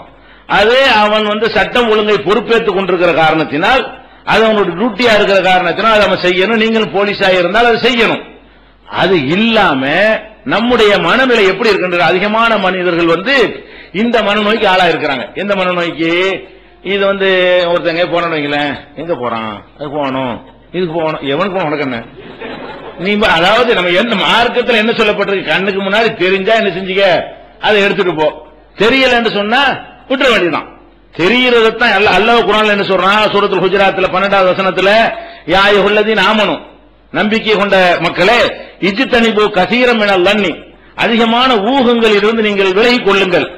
இன்ன பஅல் லன்னி இஸ்முன், சில ஊகங்கள் பாவமாக கூட அமைந்துவிடும். ஒருத்தனை பத்தி தப்பு தவறுமா நினைச்சீங்கன்னா அது பாவமாக கூட ஆகிவிடும். வலா தஜஸ்ஸசு, நீங்கள் துருவி உளவு வேலை பார்க்காதீர்கள். நம்ம முன்னாடி புகாரா கம்ப்ளைண்டா வந்தா தான் அதை எடுத்துக்கொள்ளணுமே தவிர, ஒரு மனிதன் என்று சொன்னால் பலவீனங்களும் பலமும் உள்ளவனா தான் இருப்பான். எல்லாரும் துருவக்கூடியவன்ட்ட குறைய இருக்காதா? நீங்க ஒரு ஆளை போய் துருவுறீங்கன்னு சொன்னா உங்களை இன்னொருத்தன் துருவனா என்ன ஆகும், வெளிப்படையா வந்து தெரியும் போது, கை மையமா சிலது தெரியும் போது அதுக்குரிய விஷயங்கள் என்ன செய்யலாம், சம்பந்தப்பட்ட இடங்கள்ல புகாரா கொடுக்கலாம், நடவடிக்கை எடுக்கலாமே தவிர, இந்த துருவி ஆராய்தல் என்கிறது வந்து ஒரு விதமான ஒரு மனநோய். அது நமக்கு தேவை. நமக்கு என்ன நன்மை அதுல, நம்ம சட்டம் ஒழுங்கை காப்பாற்றுறாளா இருந்தால் அதுக்கு நமக்கு நன்மை இருக்கு, நம்ம கடமை அது. நம்மளே போலீஸா இருந்தா, நம்மளே ஒரு அந்த அரசாங்கத்தை நிர்வாகியா இருந்தோம்னு சொன்னா நாட்டு மக்கள் கெட்டு போயிடக்கூடாது என்பதற்காக வேண்டி நம்ம வந்து அதை பார்க்கறதுக்கு அவசியம் இருக்கிறது. ஆனால் நமக்கு அந்த மாதிரியான அவசியம் இருக்குதா? அது இல்ல. உமர் ரலியல்லாஹு அன்ஹு அவர்கள் என்ன செய்யறாங்கன்னு கேட்டா, ஒரு சஹாபியோட வெளியே போய் அவங்க ஆட்சியில வெளியே போயிட்டு இருக்காங்க. வெளியே போயிட்டு இருக்கும்போது ஒரு வீட்டுல லைட் எரியுது. லைட்னா அந்த லைட்லாம் இல்ல, சும்மா விளக்கு வச்சிருப்பாங்க. லைட்னா என்னது, விளக்கு மண்ணெண்ணெய் அந்த ஆலிவ் ஆயில ஊத்தி ஒரு விளக்கு எரிச்சிட்டு இருப்பாங்க. அந்த வெளிச்சம் தெரியுது. எல்லாரும் ஊர்லாம் அடங்கி இருக்கிற நேரத்துல அந்த வீட்டுல ஜன்னல் வெளிச்சம் தெரியுது. அப்ப உமர் ரலியல்லாஹு அன்ஹு என்ன சொல்றாங்கன்னு கேட்டா, அவங்க அந்த பக்கத்துல வந்த சஹாபிட்ட சொல்றாங்க, அங்க வந்து மதுபானம் அருந்துற மாதிரி தெரியுது, லைட்டை வச்சு என்ன செய்யறாங்க, தண்ணி அடிச்சிட்டு இருக்காங்க போல இருக்கு அப்படின்னு உமர் ரலியல்லாஹு அன்ஹு சொல்றாங்க. அப்ப அந்த கூட இந்த சஹாபி சொல்றாரு, இது நீங்க சரி பெரிய பாவம், அல்லாஹ்வுடைய ரசூல் உங்களுக்கு என்ன சொன்னாங்க, லா தஜஸ்ஸு, நீங்களும் துருவாதின்னு சொல்லிட்டாங்க. உங்களுக்கு ரோட்ல வந்து குடிச்சவங்களுக்கு தெரிஞ்சா பிடிச்சிட்டு போங்க, வீட்டுக்குள்ளேயே குடிச்ச லைட்டை போட்டவனா குடிக்கிறான்னு நினைக்கிறீங்க, படிக்கிறதுக்கு லைட் போட்டிருப்பான், வேற எதுக்காக போட்டிருப்பான், வீட்டுல யாரும் உடம்பு சரியில்லாம இருக்கு அதுக்காக வெளிச்சத்தை வச்சிருந்திருப்பான், ஒரு லைட்டு கொளுத்தி வச்சிருந்தாலே இதுதான் செய்யறான்னு நினைக்கிறீங்க, இது உங்களுக்கு தேவையா, இது வந்து நீங்க செய்யற பெரிய பாவம்னு சொன்னா வாங்க திரும்பி போயிருவாங்க. அப்ப அல்லாஹ்வுடைய ரசூலுடைய அப்படி சொல்லிருக்காங்க. ரசூல் ஸல்லல்லாஹு அலைஹி வஸல்லம் என்ன செஞ்சிருக்காங்கன்னா, ஈயாக்கும் வல்லன்ன, ஊகம் செய்வதை கற்பனை செய்வதை நான் உங்களுக்கு எச்சரிக்கிறேன். இன்னல்லன்ன அக்தபுல் ஹதீஸ், இந்த மாதிரி ஊகம் செய்வதுதான் பொய்கள்ல பெரும் பொய். ஊகம் அப்படி இருக்குமோ, இப்படித்தான் இருக்கும், இப்படித்தான் இதத்தான் இருக்கும், கண்டிப்பா அதத்தான் இருக்கும், இப்படின்னு ஒரு ஆதாரம் இல்லாம ஒரு ஆதாரத்தை வச்சுக்கிட்டு செஞ்சா அது ஒரு கணக்கு. ஆதாரம் இல்லாம செஞ்சோமே ஆனால் அது அந்த மாதிரி கணக்குல வர்றதுனால ரசூலுல்லாஹ் சொல்றாங்க அக்தபுல் ஹதீஸ், செய்திகளிலே பெரும் பொய்ங்கிறது எதுன்னு கேட்டா இல்லாத ஊகம் பண்ணுவது, கற்பனையாக நம்ம என்ன செய்வது. வலா தஜஸ்ஸு, நீங்கள் துருவி ஆராயாதீர்கள் அப்படிங்கிற ஒரு போதனை ரசூலுல்லாஹ் சொன்னாங்க. இந்த இது புகாரில் 5143, 6064, 6066 ஹதீஸ்கள் இருக்கிறது. இந்த ஹதீஸை எடுத்து சொன்ன உடனே தான் உமர் ரலியல்லாஹு அன்ஹு சொன்ன உடனே தான், ஆஹா அந்த ஹதீஸ் பிரகாரம் நம்ம செய்யற தப்பாவுல இருக்குது, நம்ம ஏன் இப்படி துருவணும், லைட் தானே எரியுது, லைட் எரிஞ்சா அவனுடைய பிரைவசி வெளியில வரல, ஏதாவது தெரியணும், குடிச்சிட்டு ஆட்டம் போட்டு குடிச்சிட்டு போவானா, வீட்டுக்குள்ள இருக்கிறான நம்ம ஏன் இப்படி துருவணும், குடிக்க கூட அவன் செய்யலாம், அது ஏன் நமக்கு என்ன தேவை, மார்க்கத்துல தடை இருக்கா இல்லையா.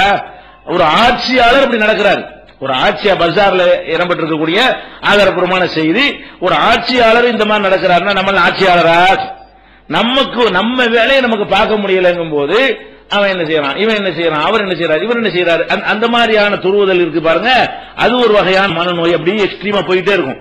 துருவ ஆரம்பிச்சோம்னு சொன்னா நம்ம முன்னேற்றம் தடைப்படும்.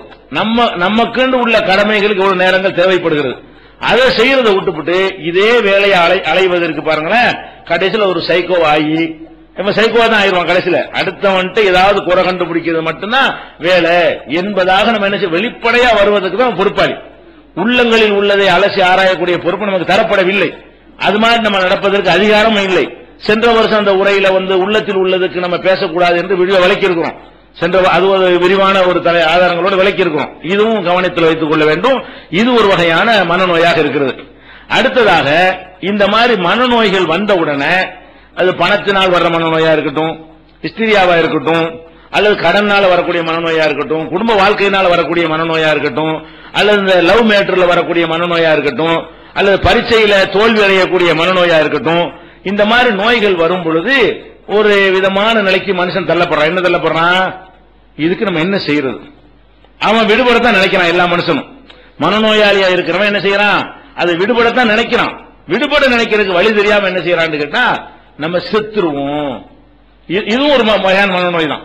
தற்கொலை செய்யணும்னு நினைக்கிறான்ல, பரீட்சையில தோல்வி, மாணவன் தற்கொலை, ஆசிரியர் திட்டினார் மாணவி தற்கொலை, ஆசிரியர் திட்டினா மாணவி தற்கொலையா, பரீட்சையில மார்க் 2 மார்க் கம்மியா வாங்கினா மாணவன் தற்கொலை, காதலனோட சேர முடியவில்லை காதலி தற்கொலை, குடும்பத்தார் எதிர்ப்பு கல்யாணத்துக்கு, நம்ம தம்பதிகள் என்ன செய்யறது, இவங்க 2 பேரும் காதலர்கள் தற்கொலை, கள்ள காதலர்கள் தற்கொலை, கடன் தொல்லையால் தற்கொலை, எதுக்கு தான் தற்கொலை கணக்கு இல்லாம என்ன செய்யறது, தற்கொலை செய்ய. அதாவது இதுக்கு தீர்வு என்ன, நான் குழப்பமா இருக்கிறேன், நான் வாழ முடியாது, செத்துறது நல்லது அப்படிங்கிற மாதிரி ஒரு முடிவுக்கு வர்றான. ஏன்னா செத்தா எப்படி செத்த நீ இருப்பியா, சாதாரண விஷயம் என்னது, தீர்வுன்னு சொன்னா நீ இருந்து அதை வெற்றி கண்டாதான் அது தீர்வாயிருக்கு. இதுவே கிறுக்கனா இருக்கான். இந்த தற்கொலை செய்வதை எதை காட்டுதுன்னு சொன்னா இவன் லூசுங்கிற முழு லூசுங்கிறத காட்டுகிறது. அப்ப நீ ஒரு பிரச்சனை வறுமையானால் பிரச்சனை இல்லாத எவன் இருக்கிறான், ஒரு ஆளுக்கு ஒருத்தன் தற்கொலைக்கு ஒருத்தன் செத்து இருக்கிறான், அதுக்காக சாவுறதா இருந்தா நம்ம எல்லாம் எத்தனை தடவை சாவணும், இந்த மாதிரி பொது வாழ்க்கையில் இருக்கிற நாங்கெல்லாம் சாவுறோம் 100 தடவை 200 தடவை 1000 தடவை சாவணுமே, அவ்வளவு பிரச்சனை சந்திக்கிறோம். ஒவ்வொருத்தரும் ஒவ்வொருவரும் இந்த தாவாவுல களத்துல இருக்கிறீங்க, பிரச்சாரம் பண்றீங்க, நம்ம எல்லாம் சந்திக்கிறதெல்லாம் பார்த்தா இவன் ஒரு சும்மா அற்பமானதுக்கு போய் உசுர விட்டுறானே, இதுக்காக வேண்டி நம்ம சாவுறதா இருந்தா இப்ப எல்லாருமே சாவணும். சொல்ல போனா இவனுக்கு இல்ல மாதிரி பிரச்சனை எல்லாருக்கும் தான் இருக்குன்னு 700 கோடி பேர் இப்ப தற்கொலை தான் பண்ணணும். இவன் செய்வது சரின்னு ஏற்றுக்கொண்டமே, ஆனால் எல்லாருக்கும் ஏதாவது பிரச்சனை இருக்கத்தான் செய்கிறது. பிரச்சனை இல்லாத ஒரு மனிதன் கிடையாது என்பதை ஆரம்பத்தில் விளக்கி விட்டோம்.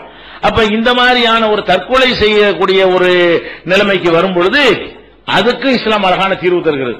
எந்த மாதிரி உங்களுக்கு மனக்குழப்பம் வந்தாலும், எந்த ஒரு வேதனைகள் வந்தாலும், துன்பு நோய்க்காக கூட தற்கொலை பண்ணிடுவாங்க. சில ஆட்களுக்கு என்ன செய்யணும், உனக்கு கேன்சர்னு சொல்லிடுவாங்களா, ஏத்துட்டு போராடி கட்டுப்படுத்தி அந்த வேதனையை தாங்கி கொண்டு என்ன செய்ய, அதுக்கும் நன்மை இருக்கா இல்லையா? ஏற்கனவே சொல்லியிருக்கோம், ஒரு முள்ளு குத்துனா கூட அதுக்கும் எல்லா இடத்துல இருக்கு கூலி இருக்கிறது. அந்த மாதிரி எல்லாம் நினைத்துக் கொண்டு ஒரு ஆதரப்படுத்திக் கொள்ளாம வயிற்று வலியால் ஒரு இளம்பெண் தற்கொலைன்னு போடுறாங்க. வயிற்று வலிக்கு தற்கொலை பண்ணணுமா? வயிற்று வலிக்காக சாவணுமா? அப்ப இந்த மாதிரி எல்லாம் இருக்கும் பொழுது காரணம் என்னன்னு கேட்டா, அவங்களுக்கு இந்த தற்கொலை முஸ்லிம்களை பொறுத்த வரைக்கும் முஸ்லிம்களே தற்கொலை கம்மியா செய்கிறார்கள். மற்ற சமுதாயத்தோட குறைவா இருந்தாலும் செய்யலன்னு சொல்ல முடியாது, செய்கிறார்கள். அப்ப இந்த தற்கொலையை பொறுத்த வரைக்கும் இஸ்லாம் எந்த மாதிரியான ஒரு நிலை சொல்லுகிறது என்பதை ஆழமா நீங்க பதிவு வைத்துக் கொள்ளுங்கள். ஒருவன் முஸ்லீமாக இருக்கிறான், அவன்கிட்ட என்ன மாதிரி தப்பு இருந்தாலும் அவன் எங்க போயிருவான்? கடைசியில சொர்க்கத்துக்கு போயிருவான். அல்லாஹ் மன்னிச்சுட்டாண்டா ஆரம்பத்தில் கூட போயிருவான். ஒரு முஸ்லீமா இருக்கான், ஒரு அமலுமே இல்ல, ஒரு நல்லதுமே இல்ல, ஈமான் கரெக்டா இருக்கிறது, ஏகத்துவத்தில் நம்ப வேண்டிய 6 விஷயங்களையும் கரெக்டா நம்பி விடுகிறான். அவனை அல்லாஹ் மன்னிக்கவும் செய்யலாம். மன்னிச்சுட்டா எடுத்தெடுப்புல சொர்க்கத்துக்கு அனுப்பினா அனுப்பிடுவான். மன்னிக்கலன்னு சொன்னா கூட அதுக்குரிய தண்டனை கொடுத்து விட்டு கடைசியில சொர்க்கத்துக்கு கண்டிப்பா போயிடுவான். ஈமான் மட்டும் இருக்குமே, ஆனால் கடைசியில என்ன செய்வான்? சொர்க்கத்துக்கு போய்விடுவான். அந்த மாதிரியான ஒரு சமுதாயத்தை நம்ம இருக்கிறோம். ஆனா தற்கொலை செஞ்சுட்டான்னு சொன்னா அவன் மூமினாக இருந்தாலும் அவனுடைய நிலைமை என்னன்னு கேட்டா நிரந்தரமாக இருப்பான். நரகத்தில் எப்படி இருப்பானா? நிரந்தரமாக இருப்பான் என்று நபிகள் நாயகம் ஸல்லல்லாஹு அலைஹி வஸல்லம் சொல்லி காட்டுறாங்க. எப்படி சொல்றாங்கன்னு கேட்டா சொல்றாங்க, மன் தரத்தா மின் ஜபலின், பல வகையான தற்கொலை இந்த காலத்துல வேற முறை, தூக்கு போட்டு சாவுறது, மருந்து குடிச்சு சாவுறது, அரளி வரை அரைச்சு குடிச்சு சாவுறது, இந்த மாதிரி ஒரு டைப்பா சாவுறாங்க. இப்ப அந்த காலத்துல இந்த மாதிரிலாம் மருந்துகள்லாம் ஊசிலாம் மூட்டை பூச்சி தான் கிடைச்சா இல்ல. அதனால அந்த காலத்துல என்ன செஞ்சாங்கன்னு கேட்டா மலையில ஏறி உருண்டு சாவுறது. யாரு ஒருத்தன் மலை உச்சியில் ஏறி அதுல இருந்து கீழே உருண்டு குதிச்சு தன்னைத்தானே அதுவும் செய்யறாங்க. இப்ப கொடைக்கானல்ல போனா சூசைட் பாயிண்ட் வச்சிருக்காங்க, தற்கொலை பாயிண்ட் பேர் வச்சிருக்காங்க பாருங்க. கொடைக்கானல்ல ஊட்டிலையா? கொடைக்கானல்ல தானே, ரெண்டுலயும் இருக்கு. அப்ப ரெண்டுலயுமே சூசைட் பாயிண்ட், அதாவது தற்கொலை. அரசாங்கம் கூட கிறுக்கு போயிடலாம், பேர் வைக்கலாம். அப்படி சூசைட் பாயிண்ட் வச்சா அங்க போய் சாப்பிடாதுன்னு அர்த்தம். அப்ப அந்த மாதிரி பேர் வச்சிருக்காங்க. அப்ப அந்த மலை உச்சில ஏறி அங்கிருந்து குதிச்சா ஆள் அவுட்டுங்கிறதுக்கான பேர் வைக்கிறாங்க. அப்படி வைக்க கூடாது. அந்த மாதிரி எல்லாம் வைத்திருக்கிற காட்சி அப்பவும் இருக்கிறதுனால அப்பவும் இருந்திருக்குது. அப்ப யார் ஒருத்தன் மேல இருந்து உருண்டு கீழே விழுந்து குதித்து செத்து விடுகிறானோ அவன் நரகத்துல இதே மாதிரி என்ன செய்வான்?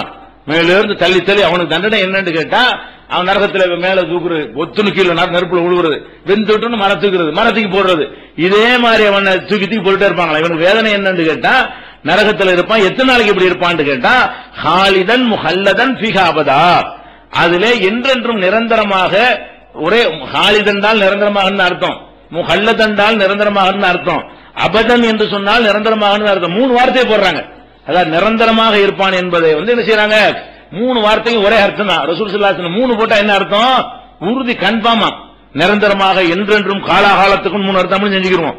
3 சொல்றோம் வைங்களேன். என்றென்றும், காலாகாலத்துக்கும், நிரந்தரமாக அவன் நரகத்தில் இருப்பான். நரகத்தில் இதே மாதிரி மேல இருந்து உயரமான இடத்தை அவனுக்கு தயார் பண்ணி குதிசையில இந்த குதி, நரகத்துல குதி, மன தூக்கி மேல கொண்டு வச்சு மன குதி. இவனுக்குரிய தண்டனை என்ன? காலகால இப்படியான ஒரு கொடும் தண்டனை தற்கொலை செய்தவனுக்கு காத்திருக்கிறது. எந்த ஒரு துன்பம் வந்தாலும் இந்த முடிவை எடுத்தேன்னு சொன்னா நீ அல்லாஹ்வை நம்புறதுக்கு பயன் இல்லை, ரசூலை நம்புனதுக்கு பயன் இல்லை, இவ்வளவு நாள தொழுவதுக்கு பயன் இல்லை, இவ்வளவு நாள் நோன்பு வச்சதுக்கு நன்மை இல்ல, தான தர்மங்கள் எவ்வளவு பண்ணிருப்ப அதுக்கு பயன் இல்ல, செஞ்ச எல்லாம் அழிஞ்சா தானே அது நிரந்தரத்துக்கு போக முடியும். நிரந்தரமாக இருப்பான் என்ன அர்த்தம்? செஞ்சிருக்கிற எல்லா அமலும் வீணா போச்சு, ஈமான் உட்பட.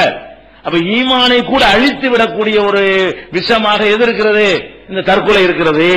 அதே மாதிரி ரசூலுல்லாஹ் சொல்றாங்க, மன் தஹஸ்ஸா சம்மன், யார் ஒருத்தன் விஷத்தை குடித்துக் கொண்டு ஒரு தற்கொலை செய்கிறானோ அவனுடைய அல்லாஹ் என்ன செய்வான்னு கேட்டா அவன் கையில ஒரு விஷத்தை கொண்டு கொடுத்து அங்க நரகத்துல குடிச்சுக்கிட்டு நரகத்துல வெந்துகிட்டு குடிக்க சொல்லுவான்ல. இந்த குடி எத்தனை குடிச்ச இந்த குடி எங்க இருந்துகிட்டு நரகத்துல நெருப்புல வெந்து கொண்டு நீ விஷத்தையும் குடி என்று செய்வான். அது உள்ள அது ஒரு வேலையும் செய்யும். உள்ளக்க போய் வெளியில நரக வேதனை, உள்ளுக்குள்ள விஷத்தை குடிக்கிறதுனால உள்ள கூடுதல் வேதனை, இரட்ட தண்டனை அவனுக்கு அனுபவிக்குமானாம். இவனும் ஹாலிதன் முஹல்லதன் ஃபீஹி அபதா, இவனும் என்றென்றும் நிரந்தரமாக எக்காரணம் ஒண்ணு தற்கொலை எண்ணம் வரவே கூடாது. தற்கொலைங்கிற எண்ணம் வந்துச்சுன்னா எல்லாம் டோட்டல் அது நஞ்சு மாதிரி வெறுக்கணும். நஞ்சத்தான் குடிக்காங்கிறீங்களோ, சரி நஞ்சு மாதிரி இவனுக்கு ஒரு கூட்டம் ஆகாது இந்த வார்த்தை. சரி, அதே மாதிரி ரசூல் ஸல்லல்லாஹு அலைஹி வஸல்லம் சொல்றாங்க, மன் கத்தல நஃப்ஸஹு பி ஹதீதத்தின், ஒரு இரும்பு ஆயுதத்தை கொண்டு தன்னை, இரும்பு ஆயுதம்னா வாளு கத்தி ஏதாவது குத்திக்கிட்டு என்ன செய்யறான், அவன் தற்கொலை செய்து கொண்டானேயானால் அவன் கையில அந்த கத்தியே வாளைய கொடுத்து இந்த குத்துதான், இதனை குத்து நரகத்தில் குத்து, நரகத்திலே வந்துகிட்டு இருப்பான், அவன் கையில கொடுத்து அவன் கையினால என்ன செய்ய குத்த சொல்றது. இதுவும் எவ்வளவு நாளைக்கு நடக்கும், டெய்லி குத்தி குத்தி எடுத்துட்டே இருக்க வேண்டியதான். ஹாலிதன் முஹல்லதன் ஃபீஹி அபதா, அவன் எந்த மாதிரி செஞ்சானோ அந்த மாதிரி எல்லாம் அவன் அதில் விழுந்து கொண்டே இருப்பான் என்று நபி ஸல்லல்லாஹு அலைஹி வஸல்லம் சொன்ன செய்தி புகாரியில 5778வது ஹதீஸ்லையும் இன்னும் பல இடங்கள்லையும் பதிவாகி இருக்கிறது. அப்ப இது தற்கொலை செஞ்சவனுக்கு இரட்டை வேதனை இருக்கு, நிரந்தரமாவும் இருக்கிறான். நரகத்தோட இவன் என்ன மாதிரி தற்கொலை செஞ்சானோ அதை அங்க செஞ்சுக்கிட்டே இருக்கணும்.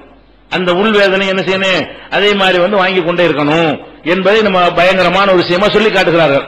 இன்னும் சொல்ல போனா நபி ஸல்லல்லாஹு அலைஹி வஸல்லம் அவர்கள் பெரும்பாவங்கள் சில விஷயங்களை சொல்லி இருக்கிறாங்க. 4 பாவம் சொல்லி இருக்கிறாங்க, 5 சில இடத்துல சொல்லி இருக்கிறாங்க, 7 சில இடத்துல சொல்லி இருக்கிறாங்க, 9 சில ஹதீஸ்கள்ல வருகிறது. ஆனா எல்லாத்துலயும் எது வருதுன்னு கேட்டா இது தற்கொலையும் வருது.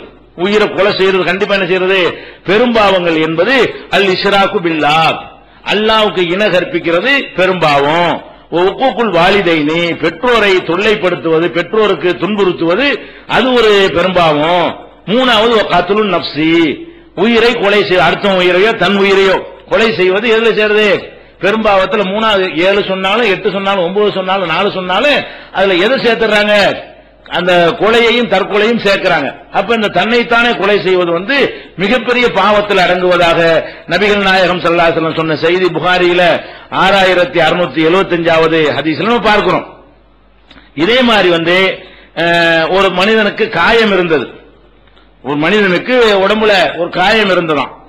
அவன் அந்த காயத்தினால் ஏற்பட்ட வலியை தாங்க முடியாம, வைத்த வலிக்கு தற்கொலை பண்றாங்கல்ல, அந்த மாதிரி ஒரு காயத்தினால ரொம்ப வலிச்சு துடிக்கிறாரு. இந்த வலி எனக்கு தாங்க முடியலையே அப்படி நினைத்துக் கொண்டு தன்னைத்தானே ஒரு கொலை செய்து கொண்டார்.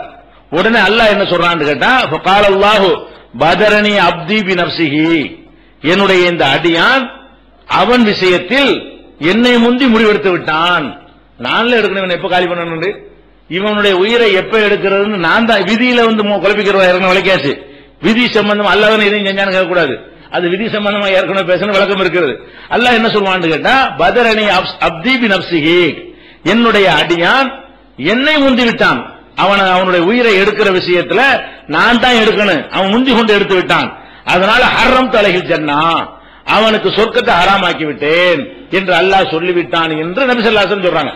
ஒரு அடியான் காயத்தின் காரணமாக வேதனை தாழ முடியாம தற்கொலை செஞ்சதுனால அல்லாஹ் என்ன சொன்னானா, இவன் நான் எடுக்கிற முடிவு இவன் எடுக்கிறான், நான்ல எடுக்கணும். ஒரு ஆள் உயிர் எடுக்கிற, நீ என்னடா எடுக்கிறது, நான்ல எடுப்பேன், நான் தானே உன் உயிரை கொடுத்த, அந்த உயிர் உன்னுடையதா, இந்த உடல் உன்னுடையதா, நீ அந்த உயிரெல்லாம் உண்டாக்கிட்ட.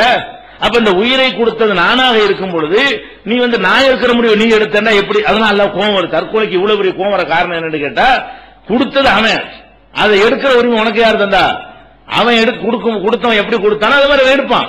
இப்படி நீ செஞ்ச காரணத்தினால ஹர்ரம் தலைகில் ஜன்னா, சொர்க்கத்தை நான் அவனுக்கு ஹராமாக்கி விட்டேன் என்று நபிகள் நாயகம் ஸல்லல்லாஹு அலைஹி வஸல்லம் சொன்ன செய்தி புகாரியில 6047, 6105, 6653, 1364, 1365 ஹதீஸ்கள்ல இடம்பெற்றிருக்கிறது.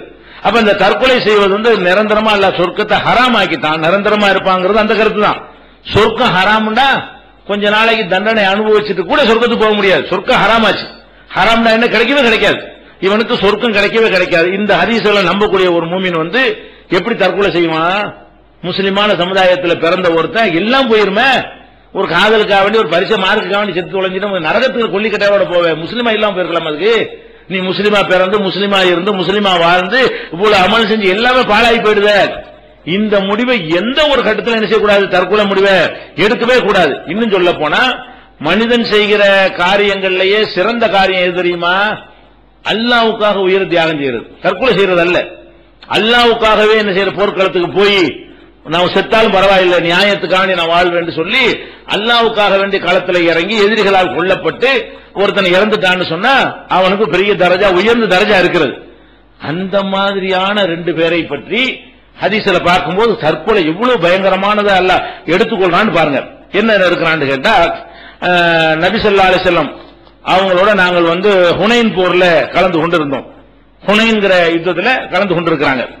அப்ப ஒரு மனிதர் முஸ்லிம் அணியில, ஹுனைன் போர்னா 2 அணி இருப்பாங்க இல்லையா, முஸ்லிம் அணியில ஒரு ஆளு போர்க்க வீரரா இருக்காரு.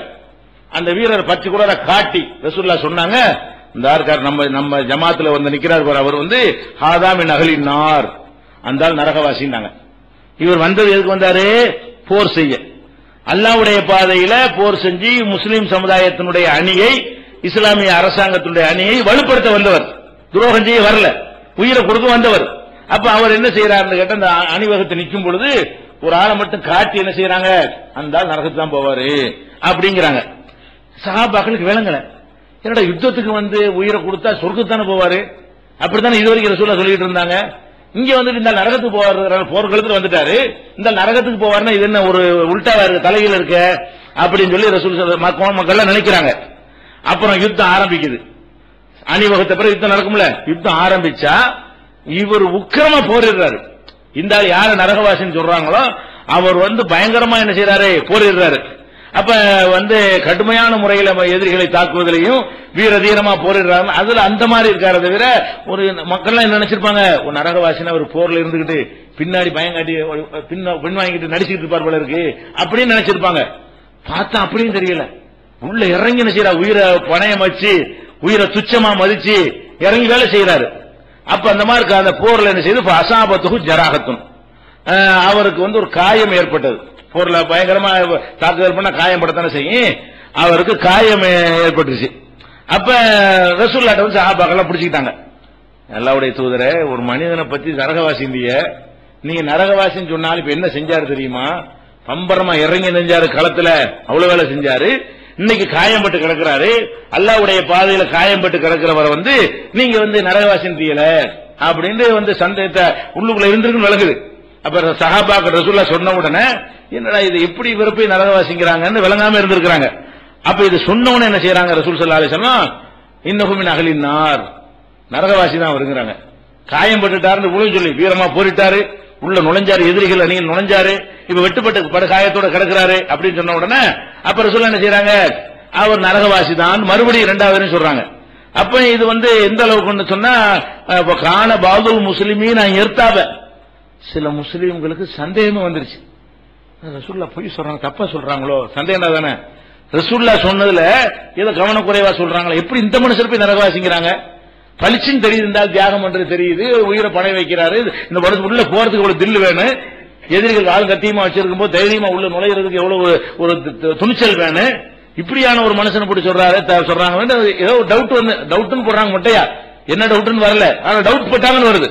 முஸ்லீம்கள் நினைஞ்சாங்க, சந்தேகப்பட ஆரம்பித்து விட்டார்கள் அப்படின்ற உடனே சொல்றாங்க, இந்த காயம் பட்டாருங்க, அவர் என்ன செஞ்சார் தெரியுமான்னு வருது. இந்த பேசிட்டு இருக்கும் போது தகவல் வருது. என்ன வருது, இந்த காயம் பட்டோன்னு வேதனை தாங்க இயலாம என்ன செஞ்சாருன்னு கேட்டா, தன்னை தானே கல் தரு செத்து போயிட்டாரு.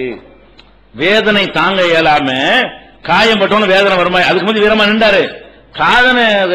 காயம் பட்டவன வேதனை தாங்க முடியாம தன்னை தானே கொலை பண்ணிக்கிட்டாரு, தற்கொலை செஞ்சிட்டாரு அப்படின்ற உடனே இத ரசூலுல்லாஹ் சொல்றாங்க, அல்லாஹ்வுடைய தூதரே இந்த காயம் பட்டார்ல ஆளு தன்னை தானே அழிச்சுக்கிட்டாரு, தற்கொலை செஞ்சிட்டாருன்னு. அப்ப ரசூல் சொல்றாங்க, அல்லாஹ் அக்பர். ரசூல் என்னஞ்சாங்க, அஷ்ஹது அன்னி அப்துல்லாஹி வ ரசூலுஹு, நான் அல்லாஹ்வுடைய ரசூல் என்று நானே சாட்சி சொல்கிறேன். நான் இப்படி போய் சொல்லுவேன், அல்லாஹ்வுடைய ரசூல் பானா, நான் அங்க வர மெசேஜ் தான் சொல்றேன், என்னை டவுட் பண்றீங்களான்னு அந்த டவுட் இருந்ததுனால ரசூலுல்லாஹ் சொல்றாங்க. மக்களுக்கு டவுட் இருந்ததுனாலதான் அஷ்ஹது அன்னி அப்துல்லாஹி வ ரசூலுஹு, நான் அல்லாஹ்வுடைய அடியான் அல்லாஹ்வுடைய ரசூல் என்று நானே சாட்சி சொல்கிறேன் என்று சொல்லிட்டு பிறகு மக்களுக்கு அறிவிக்க பிலால கூப்பிட்டாங்க. எல்லாத்துக்கும் போர்லாம் முடிஞ்சு போச்சு, டிக்ளேர் பண்ண சொன்னாங்க. என்ன சொன்னாங்க, அன்னஹு லா யதுகுலுல் ஜன்னத இல்லா நஃப்சு முஸ்லிமா, முஸ்லிமான உயிர் தான் சொர்க்கத்திற்கு செல்லும், இவன் முஸ்லிம் இல்லங்கிறாங்க. என்ன சொல்றாங்க, தற்கொலை செஞ்சுட்டு அவன் யாரும் இல்லையா, முஸ்லிமான நப்சு தான், முஸ்லிமான ஆத்மா தான் சொர்க்கத்திற்கு செல்லும். ஆனால் இன்னல்லாஹ லா யுஅய்யிது ஹாதா தீன பிர்ரஜுலில் ஃபாஜிரி, ஆனால் அல்லாஹ் கெட்ட மனுஷன் மூலமாகவும் இந்த தீனுக்கு பலம் சேர்க்கிறான். அந்த ஆள் பலம் சேர்த்தாரு. அவர் ஒரு ஆள் இருந்து 10 பேரை காலி பண்ணிருப்பார்ல, அது ஒரு பலம் தானே. அப்ப கெட்ட இன்னைக்கு மகள் ஒரு கலவரம் வரும், தண்ணி அடிக்கிறவன் முன்னாடி நிற்பான். ஒரு கலவரம் வந்து பிரச்சனை வந்து சமுதாயத்துக்கு ஒரு பிரச்சனை, பள்ளிவாச பக்கம் ஒதுங்காதவன், தண்ணி அடிக்கிறவன், வேற மாதிரி தப்பு தண்டா எல்லாம் செய்யறவன் வந்துட்டு எங்களை சொல்றாருன்னு வந்து நிற்பான். அது போட்டு கத்தி அருவான தூக்கிட்டு வந்து என்ன செய்வான். கலவர நேரங்களில் பாத்தீங்கன்னா இந்த கெட்டவர்கள் மூலமாக சமுதாயம் பலம் பெறும். ரசூலுல்லாஹ் சொல்றாங்க, இன்னல்லாஹ் லா யுஇது ஹாத தீன பிர்ரஜுலில் ஃபாஜிரி, பாவியான மனிதனை கொண்டும் அல்லாஹ் இந்த தீனை பலப்படுத்துகிறான். அந்த லிஸ்ட்ல வச்சுக்கலாம், இவர் அந்த லிஸ்ட்ல வச்சுக்கணுமே தவிர இவர் நரகவாதி தான்ங்கறாங்க. இது முஸ்லிம்ல 319 ஹதீஸ்ல இடம்பெற்றிருக்குது. அப்ப நல்லா யோசிச்சு பாருங்க, அல்லாஹ்வுடைய பாதையில உயிரை தியாகம் பண்ண போய் வேதனை, ஒரு ரீசன் கூட இருக்கிறது, வேதனை தாங்க முடியாம தான் இந்த வேதனை உனக்கு வந்துருச்சு. 4 மார்க் குறைஞ்சதுக்கான தற்கொலை பண்றீங்களா, இந்த வேதனை உனக்கு வந்துருச்சுங்கிறான். வைத்த வலிக்காக தற்கொலை பண்ற இந்த வேதனையாது. போர்ல வெட்டுனா எத்தனை வெட்டு விழுந்திருக்கும், பிளேடு வெட்டு மாதிரியா? இங்க ஒருத்தன் போட்டிருப்பான், இங்க ஒருத்தன் போட்டிருப்பான், வயிற்றுல ஒருத்தன் குத்திருப்பான். எவ்வளவு வேதனை இருந்தா அந்த அளவு தற்கொலை பண்ணிருப்பாரு. அதுக்காக கூட பண்ணக்கூடாது. அந்த மாதிரி வேதனையில துடிச்சால் கூட நீ தற்கொலை பண்ணினால் நீ முஸ்லீம் லிஸ்ட்ல வரமாட்டேன்னு ரசூல் ஸல்லல்லாஹு அலைஹி வஸல்லம் சொன்னாங்க. நிரந்தர நரகத்துக்கு போக வேண்டும் சொன்னா எப்படின்னு பாத்தீங்கன்னா, அல்லாஹ்வுடைய பாதையில் தியாகம் செஞ்சவருக்கு கூட அது மன்னிப்பு கிடைக்கல. உயிர் அர்ப்பணிக்க வந்தாரு பாருங்க, ஹுனைன் போர் நெருக்கடியான கட்டத்துல, அதுல கூட என்ன செய்யல, அவருக்கு வந்து ஒரு பயன் தரல. இது முஸ்லீம்ல பார்க்கிறோம். இன்னும் இது சம்பந்தமாக தற்கொலையை தெளிவுபடுத்த இந்த சமுதாயத்தில் சில பேர் என்ன செய்யறாங்க, தேனி மாவட்டத்தில் ஒரு ஊர்ல தற்கொலை செய்யறதுக்குன்னே பெயர் பெற்ற ஊர், டெய்லி தற்கொலை நடந்துகிட்டு இருக்கும். அந்த ஊர் பேர் எனக்கு மறந்து போச்சு. அந்த மாதிரி முஸ்லீம்கள் இருக்கிற ஊர்ல என்ன செய்யறாங்க, இந்த மாதிரியாக வந்து தற்கொலை செய்யக்கூடியவர்கள் இருக்கிறார்கள். அந்த எண்ணத்தை மாற்றுவதற்காக வேண்டி தற்கொலை செய்வதிலிருந்து தப்பித்துக் கொள்வது எப்படி, அந்த எண்ணத்தை ஜெயிப்பது எப்படி, மார்க்கம் என்ன சொல்லுது, அறிவியல் பூர்வமாக, விஞ்ஞான பூர்வம், மனோதத்துவ ரீதியாக அதிலிருந்து எப்படி விடுபடுவது என்பதையும் இன்னும் பல விஷயங்களை இன்ஷா அல்லாஹ் நாளை தினம் பார்க்கலாம். அஸ்ஸலாமு அலைக்கும்.